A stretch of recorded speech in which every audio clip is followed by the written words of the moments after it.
Siapa yang belum potong? Situ aku motongnya. Hai, perempuan pulang. Masak. Rumah masak rumah. Hai, tu apa untuk perempuan kah? Hai, tengok ni. Hai, belum potong tu. Tu memang udah potong kah belum tu? Ni 7 sedak lain tu. Ya Allah. Semua ngelepas takut kena potong. Ni ada Mak Pisuk pun. Pak Haji tengah kaun-kaun. Dan Pak Janggut. Geli hatiku.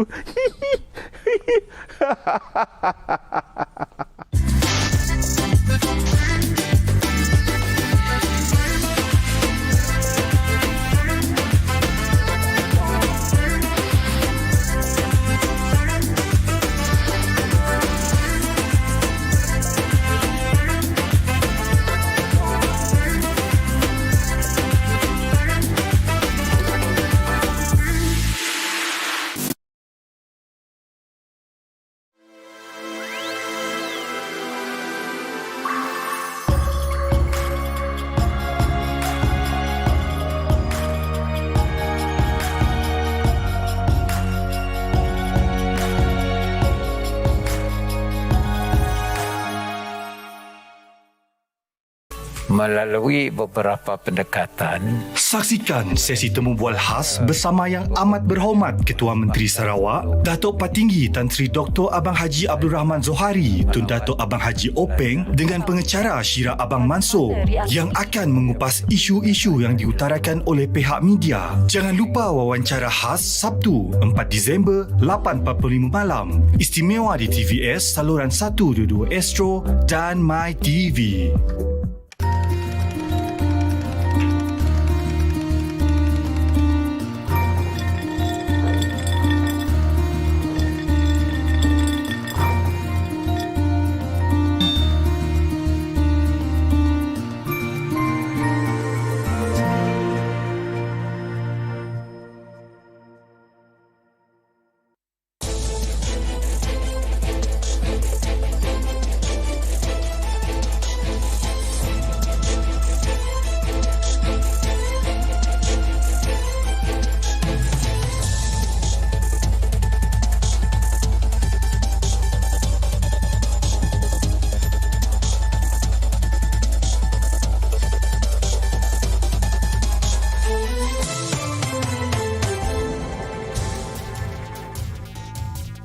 Assalamualaikum, salam sejahtera dan salam Sarawakku sayang. Saya Razi Ahmad dan anda masih menonton Sarawak Decides.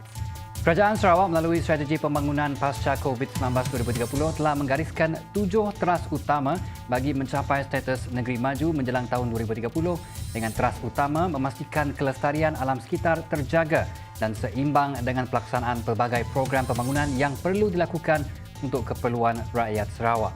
Dan untuk memastikan pelaksanaan strategi ini berjalan dengan lancar, perlunya kerajaan yang stabil yang juga akan menentukan matlamat negeri Sarawak, negeri maju berpendapatan tinggi menjelang tahun 2030 menjadi kenyataan.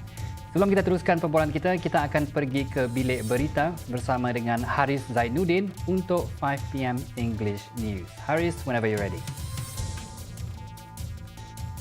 Right, thank you Razi. Hello there, you're now with me Haris Zainuddin and you're watching TVS News at 5. Let's begin with our top stories for today.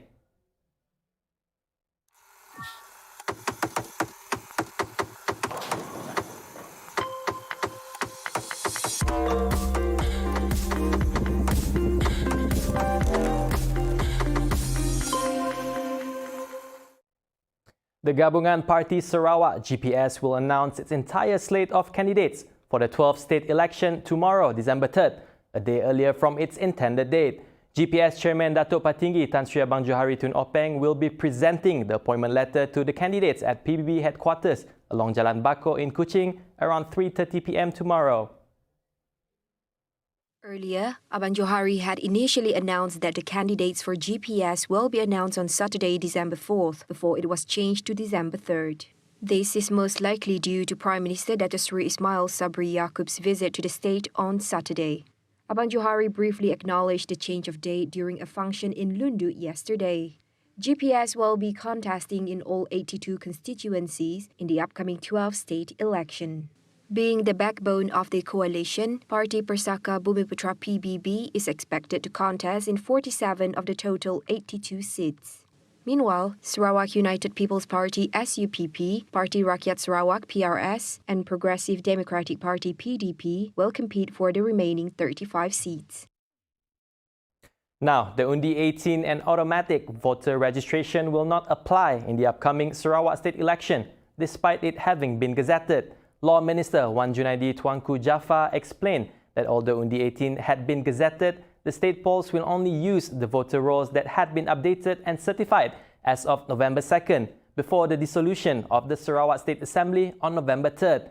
In addition, the government would like to assure Sarawakians that this decision was made in line with the legal process, which took into account the Kuching High Court's ruling and not due to external pressure from certain parties.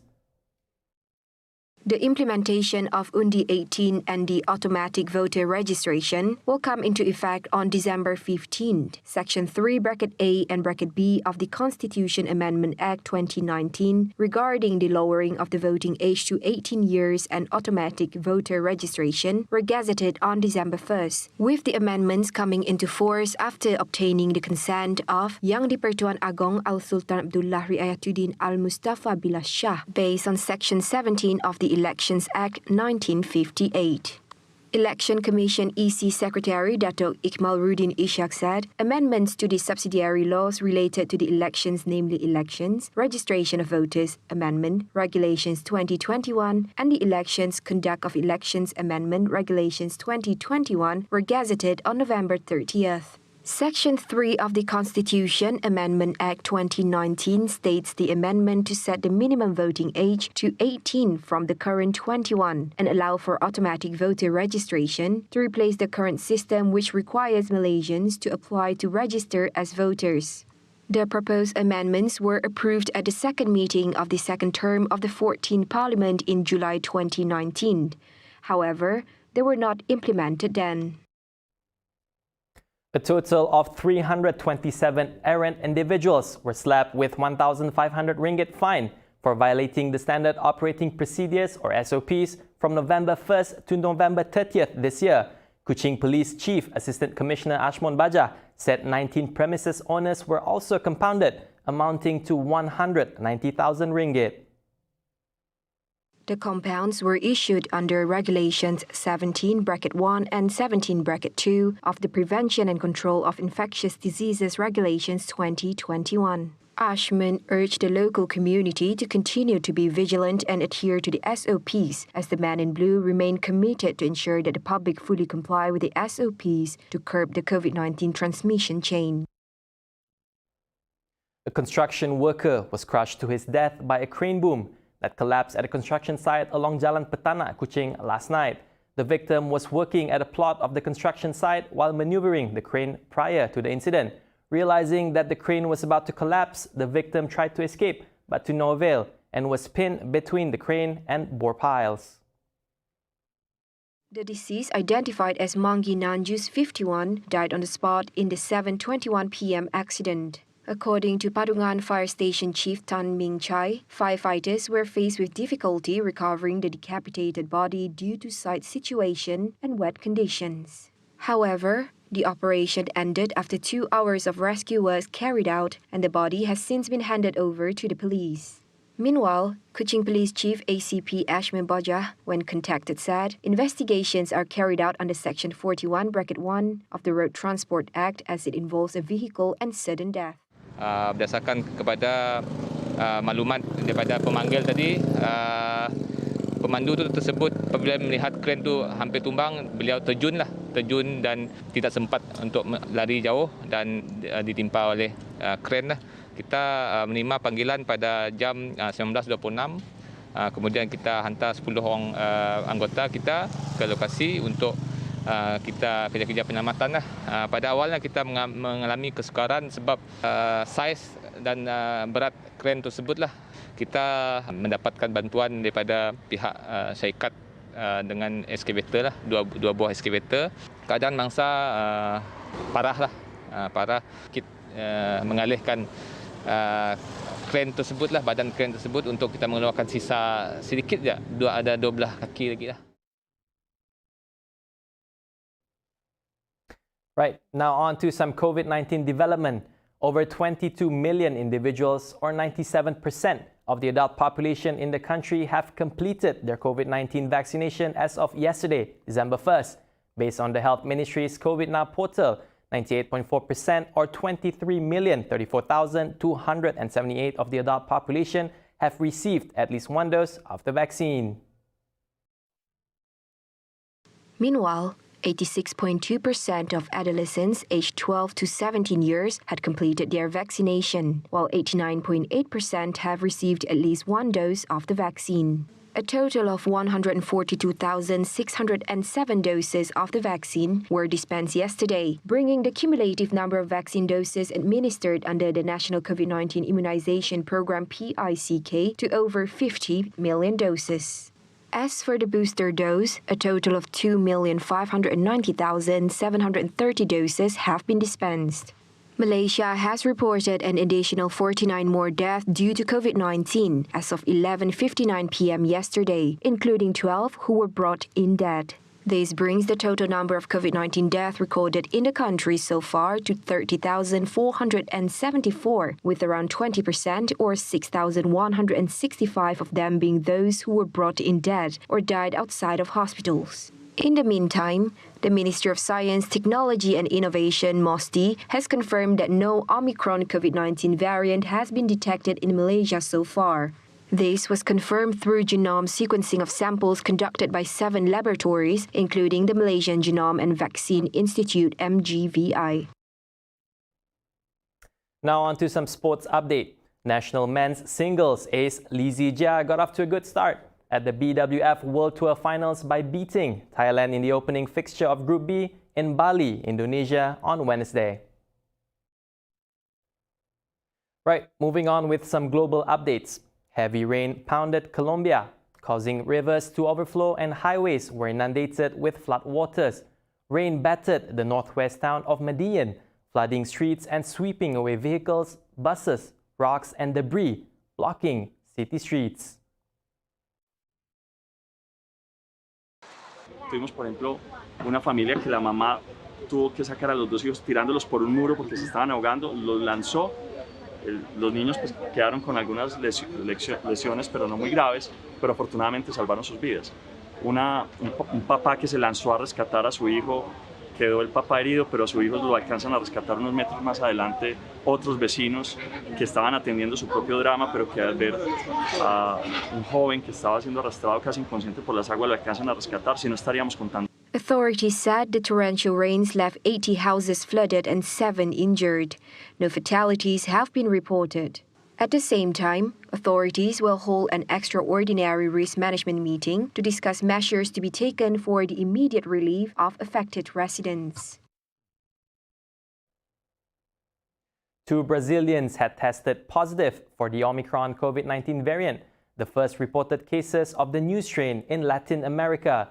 Brazilian health regulator Anvisa said a traveler arriving in Sao Paulo from South Africa and his wife, who had not traveled, both tested positive for the new variant, adding to concerns of global Omicron spread before the recent travel bans went into effect. A detecção de casos da nova variante Omicron no Brasil era só uma questão de tempo, assim como provavelmente irá acontecer em muitos países ao redor do mundo, pois é uma variante que está associada a alta transmissibilidade, é uma constelação de mutações que dão a essa variante uma possibilidade de infectividade muito maior quando comparado às outras variantes anteriores e provavelmente já circulava no sul da África há algumas semanas.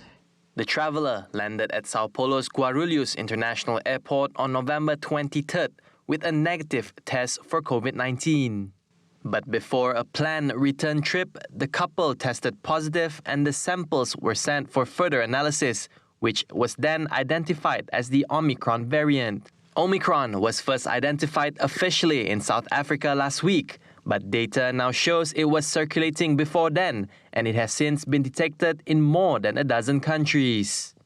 Scientists around the globe are rushing to determine if the new variant, which has significant mutations compared to previous strains, is more infectious, deadly, or able to evade vaccines. In the meantime, countries around the world have imposed travel restrictions, mainly on flights coming from Southern Africa. Right, wrapping up the 5 p.m. news, the South Pacific nation of Fiji welcomed its first international flight on Wednesday, December 1st, as borders opened after the pandemic put a halt on travel to the country for 20 months. Travelers were welcomed to the South Pacific nation by Fijian performers dancing and singing in the arrival terminal of Nadi Airport. They had arrived from Sydney on Fiji Airways flight FJ914, the first international flight to land in the South Pacific nation in 20 months after the COVID-19 pandemic put a halt on travel. Yes, I'm super excited too. The flight was great. The performance is great. It's very welcoming. Very exciting. Fiji has now reopened its borders to fully vaccinated tourists from several countries, including Australia, New Zealand, and the United States, who have confirmed 3-night bookings at approved resorts. Arrivals must take a mandatory rapid COVID-19 test at their resort 48 hours after arrival.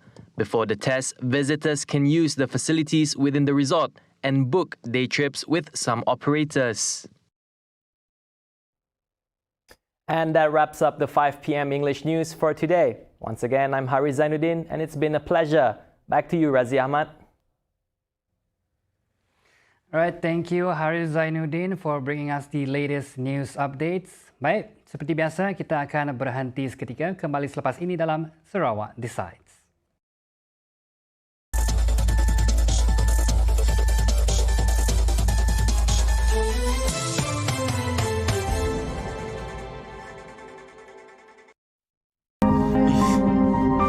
Dan nama mulut perempuan tu nang banyak. Kita tak berkena. Ha?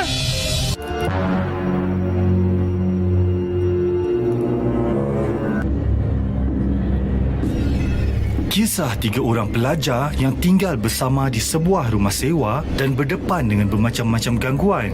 Apakah yang akan terjadi sepanjang keberadaan mereka di rumah itu?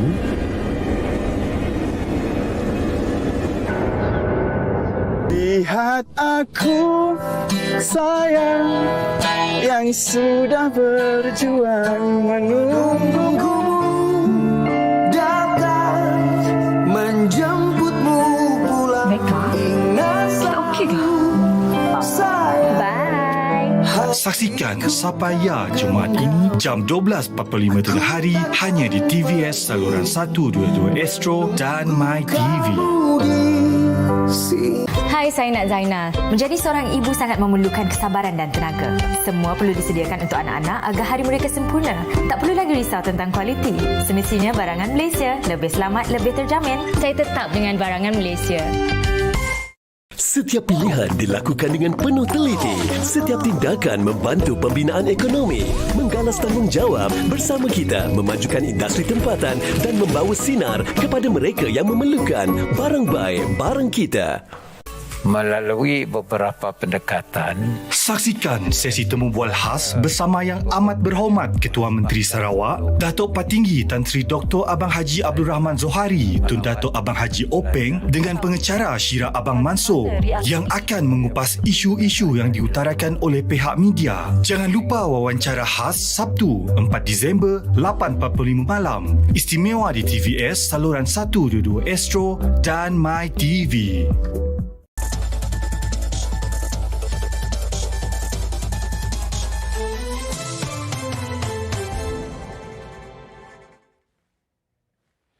Kembali dalam Sarawak Decides.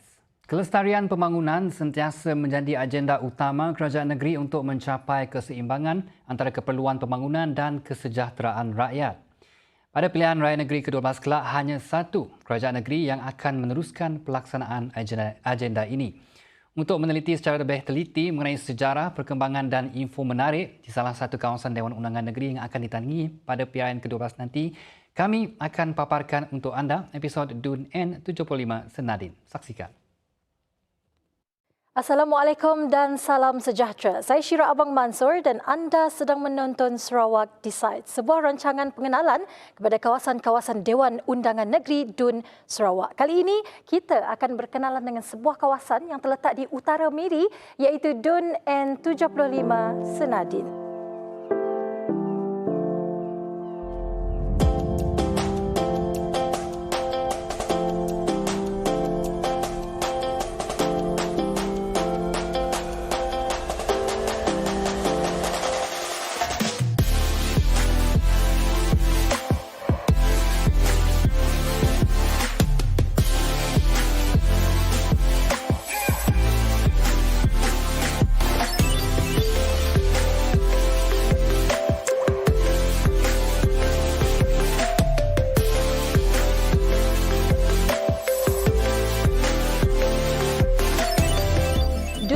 Merupakan kawasan DUN yang agak besar dengan keluasan 703 km persegi dan mempunyai paling ramai penduduk di bahagian Miri dengan anggaran kira-kira 200,000 orang penduduk. Sempadannya bermula dari Sungai Tujuh di sempadan Miri Brunei hingga ke Rumah Panting berdekatan dengan sempadan Marudi Miri. Kawasan Senadin suatu ketika dahulu hanyalah sebuah kawasan hutan paya dan belukar. Namun, kini telah bertukar wajah dan dibangunkan menjadi kawasan perumahan baru, pusat komersial, pusat membeli belah, pusat pendidikan, perindustrian dan lain-lain lagi sehingga berkembang menjadi bandar satelit. Pembangunan-pembangunan ini telah menyediakan banyak peluang pekerjaan kepada penduduk yang menetap di kawasan DUN Senadin dalam pelbagai sektor sekaligus meningkatkan taraf hidup mereka. Terdapat 4 buah bandar satelit di DUN Senadin iaitu Desa Senadin, Tudan, Permai Jaya dan Mos Jaya. DUN Senadin telah diwujudkan pada tahun 1996 dan terus dipertandingkan pada tahun yang sama merangkumi kawasan pemilihan Kuala Baram, Lopeng dan Riam bermula tahun 2016. DUN Senadin juga diwakili oleh Ahli Dewan Undangan Negeri ataupun ADUN yang sama sejak awal kewujudan DUN ini iaitu Datuk Seri Lee Kim Shin. Saya akan perkenalkan beliau selepas ini tapi sebelum itu jom kita saksikan keputusan pilihan raya negeri ke-10 dan 11 bagi DUN Senadin. DUN Senadin pada PRN ke-10 menyaksikan pertembungan antara Lee Kim Shin mewakili Barisan Nasional dengan Michael Teo mewakili Parti Keadilan Rakyat PKR di mana kemenangan berpihak kepada Lee Kim Shin dengan undian sebanyak 7,334. Jumlah pemilih yang berdaftar pada PRN 10 bagi DUN Senadin adalah sebanyak 22,432 di mana peratusan pengundi yang keluar mengundi adalah 66.05%. Manakala jumlah kertas undi ditolak ialah sebanyak 186. Pertembungan di antara dua calon ini merupakan satu pertembungan sengit di mana calon Lee Kim Shin ketika itu menang dengan majoriti kecil iaitu sebanyak 58 undi sahaja. Manakala pada pilihan raya ke-11 yang lepas, kerusi Senadin menyaksikan perlawanan 3 penjuru di antara Lee Kim Shin dan 2 calon baru ketika itu iaitu Philemon anak John Edan daripada Parti Bangsa Dayak Sarawak Baru PBDSB dan Baru Langup mewakili Parti Tindakan Demokratik DAP di mana kemenangan sekali lagi dimenangi oleh Lee Kim Shin dengan undian sebanyak 10,683. Lee Kim Shin berjaya mengatasi kedua-dua calon lawan dengan majoriti undian sebanyak 3,538. DUN Senadin pada PRN 11 mempunyai keseluruhan jumlah pemilih berdaftar 27,874 di mana 65.90% daripadanya telah keluar mengundi. Manakala jumlah bagi kertas ditolak adalah sebanyak 167.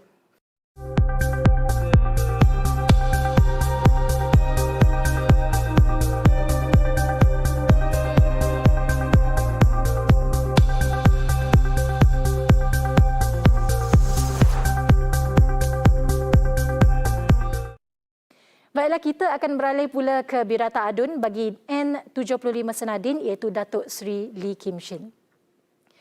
Beliau sudah menjadi wakil rakyat kawasan ini sejak tahun 1996 hingga sekarang bersamaan dengan 25 tahun atau 5 penggal pentadbiran. Ini bermaksud belum ada ADUN lain yang pernah menyandang kerusi ini sejak pertama kali DUN ini dipertandingkan.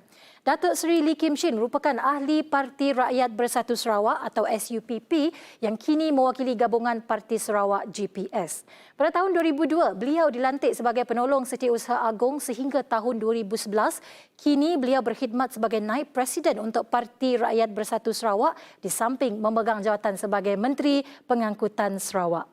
Datuk Seri Lee Kim Shin mempunyai latar belakang pendidikan di peringkat ijazah sarjana muda Sains Sosial dengan kepujian dari Universiti Sains Malaysia dan juga berkelulusan Doctor of Letters Honoris Causa dari Curtin University of Technology Perth, Western Australia.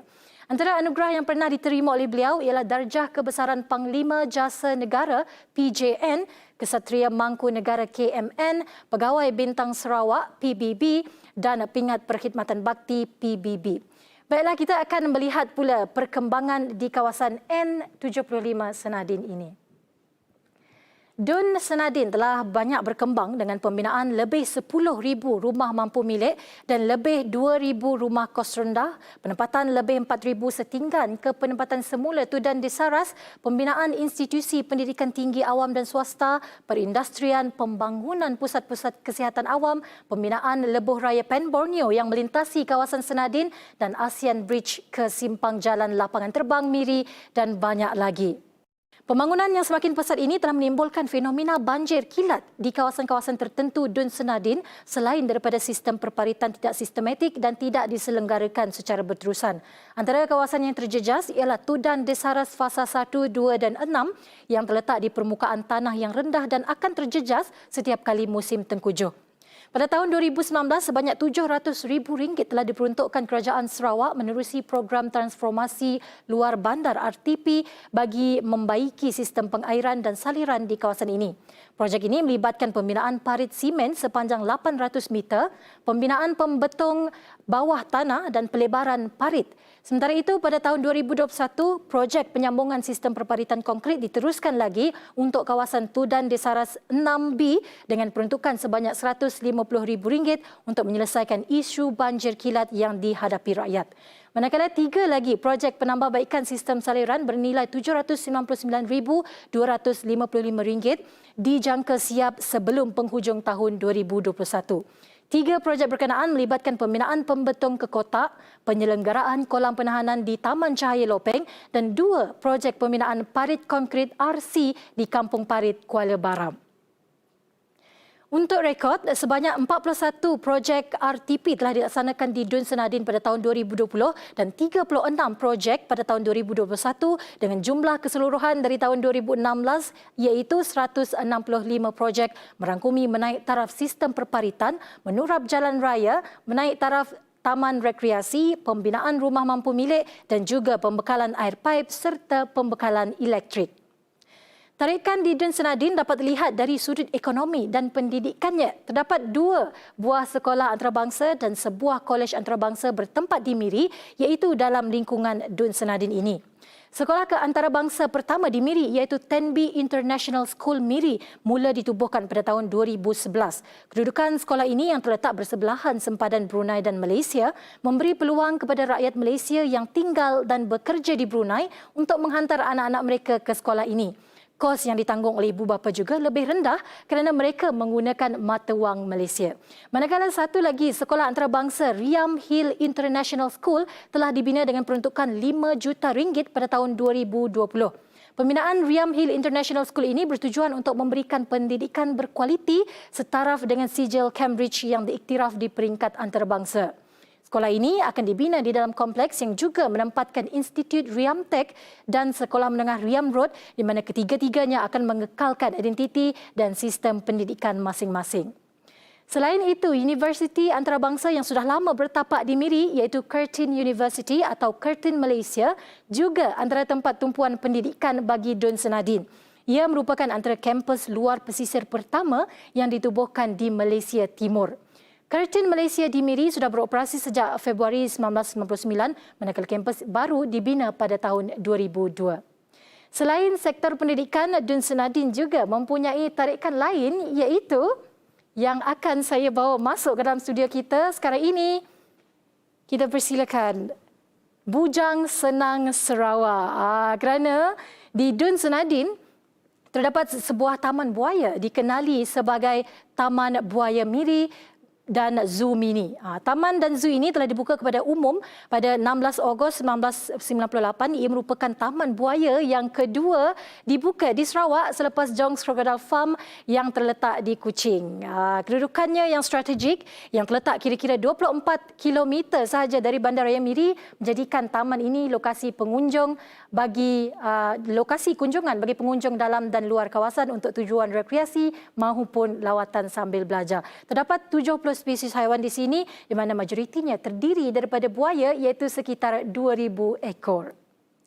Sampai di sini saja episod untuk Dun Senadin. Temui kami di episod seterusnya untuk kawasan Dun yang lain pula. Teruskan menonton kami di TVS saluran 122 untuk lebih banyak lagi pengenalan kepada kawasan Dun Sarawak. Saya Syirah Abang Mansur untuk Sarawak Decides. Baik, pilihan raya negeri Sarawak ke-12 akan berlangsung tidak lama lagi dengan tarikh hari penamaan calon ditetapkan pada 6 Disember dan hari pengundian pada 18 Disember. Namun, tahukah anda apakah agensi-agensi yang telah diberi kelulusan untuk menjalankan tugas semasa hari pengundian kelak? Untuk itu, mari kita saksikan infografik ini.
Baik, setakat ini sahaja Sarawak Decides buat jam ini. Kita akan kembali bersiar pada jam 6 nanti bersama pengacara Freddy Bohari.